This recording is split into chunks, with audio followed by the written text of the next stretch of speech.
to Tech Telugu YouTube channel. This channel presented by Gangadhar. Today topic: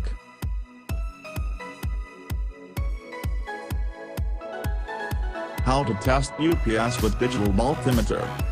I want the ability to test my UPS with the multimeter and interpret the results.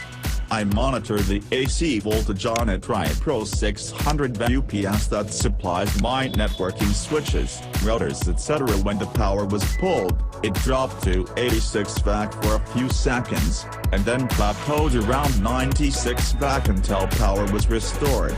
A second Tri-Pro 750 VAC powering a full desktop dropped to 93 VAC and plateaued around 106 VAC until power was restored. Just curious what this means. Are the batteries overloaded?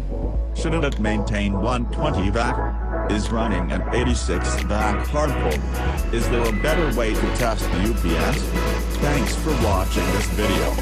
Don't forget to share and subscribe our channel.